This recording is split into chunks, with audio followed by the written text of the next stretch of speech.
But first, exploring the Bold Coast and beyond. That is the subject of the cover story in the July issue of Down East magazine. More on that in a moment, but we started our conversation with editor-in-chief Will Grunwald by talking about a lobsterman in Saco who is fairly new to that line of work. His name is Tommy Doobie, and he is without question different from the rest of the lobstering crowd. Yeah, what stands out about Tommy is that he is 9 years old.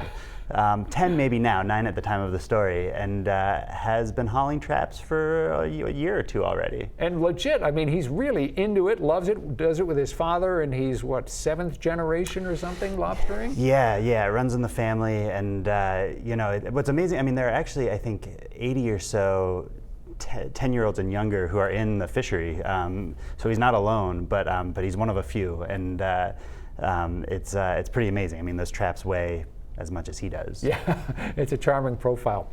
Another piece takes a look at the proposal in Columbia Falls from the Worcester family, the folks behind Wreaths Across America. And what they proposed a few years back was building there the world's tallest flagpole and a Veterans Memorial Park.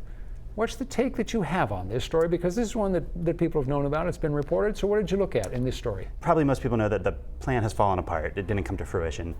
And the story kind of died at that point for most people. What I think our writer on this story, Nora Sachs, did a really good job of exploring is the sort of longer tail of the story and the way that it pushed the community in Columbia Falls to think really hard about what kind of future they want for themselves. And like many small towns, they don't really have a lot of guardrails in place against large-scale development. So, zoning regulations don't sound that exciting, but they're very important, and it forced them to come up with a plan for their future. Raises a lot of questions about what comes next, and not just for Columbia Falls, but really for that whole part of Maine, which you explore in the cover story, which is the Bold Coast and beyond. It's a look at that whole part of Maine from basically MDI east to Lubec. What were you trying to do with this overall piece? Yeah, sure. So the thing that occasioned it is last year, it kind of flew under the radar a little bit, I think, but both Washington and Hancock counties were designated a national heritage area. It's not like a national park or anything like that. There's no federal land ownership or direct management. It's more of an opportunity for communities to tap into federal funding and technical assistance with conservation work, preservation projects, economic development. So we decided to take a road trip through the region and kind of keep an eye out for what felt tied into this concept of heritage. Well, you look at heritage, you look at the history, you look at the traditions, you look at what makes this area special, and it is a really wonderful part of Maine. You also have ideas on places to stay, places to eat, things to do. So let's just hit on a couple of those real quick. Yeah. Place to eat, Vasquez Mexican Takeout in Millbridge. It's got a great history. About 25 years ago, this woman, Ramona Vasquez, and her husband came to the area following the blueberry harvest as seasonal workers. And her husband was working in the field. She was cooking first for him and then increasingly for more of the workers.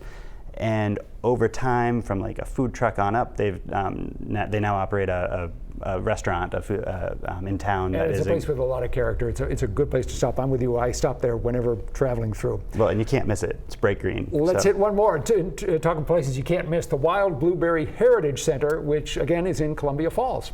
Yeah. So another place you can't really miss when you drive by. It's a giant purple geodesic dome that Dell and Marie Emerson, two blueberry farmers, built about a quarter century ago as well to sell their blueberries and baked goods.